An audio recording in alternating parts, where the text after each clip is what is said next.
دنیا میں ہر سال آنے والے کچھ دن ایسے ہیں جن کی اہمیت قومی سرحدوں اور انسانی مصلحتوں سے بالاتر ہے۔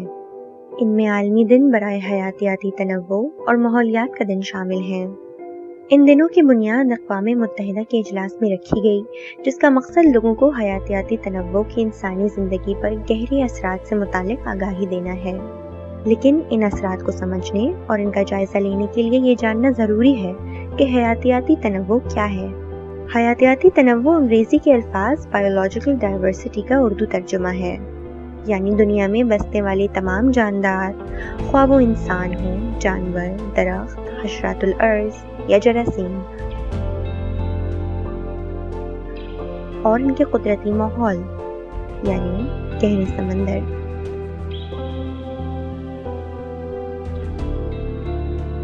آزاد فضا، گھنے جنگلات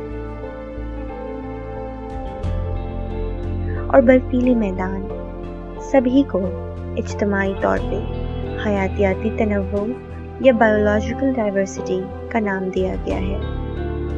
لیکن بدقسمتی سے آج یہ حیاتیاتی تنوع شدید خطرے سے دوچار ہے۔ ہماری پیدا کی ہوئی آلودگی نے کئی جانداروں کو ان کے قدرتی ماحول سے یا تو بے دخل کر دیا ہے یا اسے ان کے جینے کے لیے ناساز بنا دیا ہے۔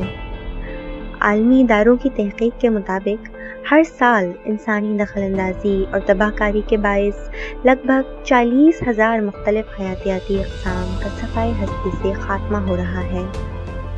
ہمارے اپنے ملک پاکستان میں 1947 میں جو جنگلات 33% رقبے پر مشتمل تھے، آج 2020 میں 1.9% پر محدود ہو گئے ہیں۔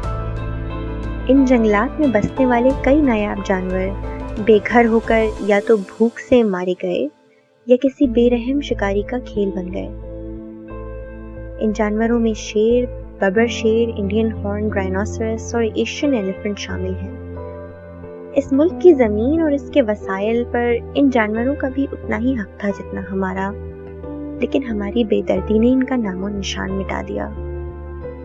بین الاقوامی پس منظر کی بات کی جائے تو پورے یورپ سے زیادہ رقبے پر پھیلا ہوا دنیا کا سب سے قیمتی قدرتی اثاثہ ایمیزون جنگل بھی انسانوں سے محفوظ نہیں۔ دنیا کے پھیپھڑے کہلانے والے اس جنگل میں گرمی سے لگنے والی آگ اور اندھا دھند کٹائی سے اس کا 20% حصہ اور اس میں بسنے والی جانوروں اور پودوں کی 26 اقسام ہمیشہ کے لیے ختم ہو چکی ہیں۔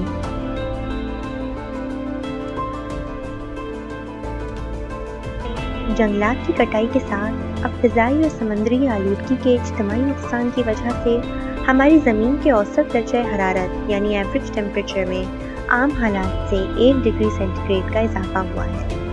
اس بظاہر معمولی اضافے نے 21ویں صدی کی سب سے بڑی آزمائش کو جنم دے دیا ہے، جسے ہم موسمیاتی تبدیلی یعنی کلائمیٹ چینج کہتے ہیں۔ یہ موسمیاتی تبدیلی کا نتیجہ ہے کہ دنیا بھر میں قدرتی آفات میں حیران کن اضافہ رونما ہوا ہے۔ مستند اداروں کی رپورٹس کے مطابق 1970 سے 2012 کے درمیان آنے والی تقریباً 9,000 قدرتی آفات میں 2 ارب جانیں ضائع ہوئیں، جبکہ حال میں آسٹریلیا میں لگنے والی آگ سے 1 ارب جانور لقمہ اجر بن گئے۔ غرض یہ کہ موسمیاتی تبدیلی نے سہولت کار کا کردار ادا کرتے ہوئے انسانی بے رحمی کا شکار حیاتیاتی تنوع یعنی بایولوجیکل ڈائیورسٹی کو مزید نقصان پہنچایا ہے۔ لیکن بدقسمتی سے ہم انسان جو خود کو قدرت سے ماورا سمجھ کر اس کی تباہی کو نظر انداز کر رہے ہیں، حقیقت میں اسی نظام کا حصہ ہیں اور ہماری بقا اس کی بقا سے جڑی ہے۔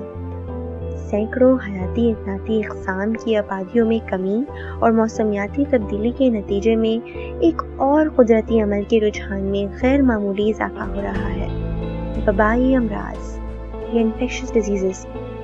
1950 کے بعد سے وبائی امراض کا شدت اختیار کرنا حیاتیاتی نظام کی بربادی کا ایک قدرتی رد عمل ہے۔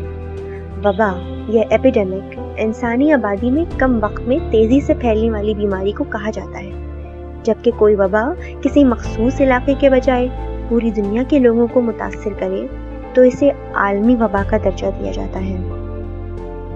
بیماری پھیلانے والے حیاتیاتی اقسام کو مرضع کہا جاتا ہے، یعنی پیتھوجنز، اور پچھلے کچھ عرصے میں ابھرنے والی زیادہ تر وباؤں کا پھیلاؤ جن مرضع سے ہوا ہے انہیں وائرس کہتے ہیں۔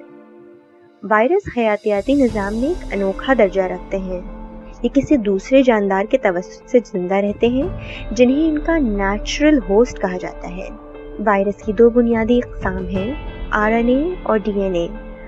RNA وائرس خود کو تیزی سے بدلنے اور اپنی آب و ہوا کے حساب سے تبدیل ہونے اور اس میں ڈل جانے کی صلاحیت رکھتے ہیں۔ اسے سائنس کی زبان میں میوٹیشن کہا جاتا ہے، اور اسی خوبی سے ڈلتی ہے بنیاد پچھلی دہائیوں میں ابھرنے والی زونوٹک بیماریوں کی، یعنی وہ وبائی امراض جو انسانوں میں جانوروں سے منتقل ہوتے ہیں۔ آج انسان میں پائی جانے والی 60% وبائی امراض زونوٹک ہیں۔ Centre of prevention and disease control کے مطابق ہر 4 میں سے 3 وبائی امراض انسانوں میں جانوروں سے منتقل ہو رہے ہیں۔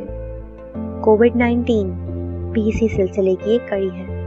دراصل حیاتیاتی نظام کے پیچھے ایک پیچیدہ قدرتی توازن ہے جو مختلف حیاتیاتی اقسام اور ان کے قدرتی ماحول کے ایک دوسرے سے تعلق اور انحصار پر قائم ہے۔ لیکن انسان نے اس نظام میں جو خلا پیدا کیا ہے، اس نے زونوٹک امراض کے پنپنے کے لیے بہترین حالات پیدا کر دیے ہیں۔ اس معاملے کا تفصیلی معائنہ کیا جائے تو 4 بنیادی نقطے کورونا وائرس جیسی زونوٹک بیماریوں سے جڑی کئی پہلوؤں کو سلجھا دیتے ہیں۔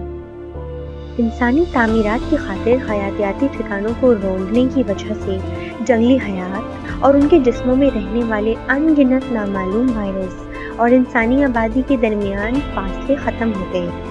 اس سے زونوٹک بیماریوں کی منتقلی کے امکانات دگنے ہو گئے ہیں۔ 2003 سے 2015 کے درمیان ایمیزون کے جنگل میں 4% کمی پر ملیریا کے مریضوں میں 50% اضافہ دیکھا گیا۔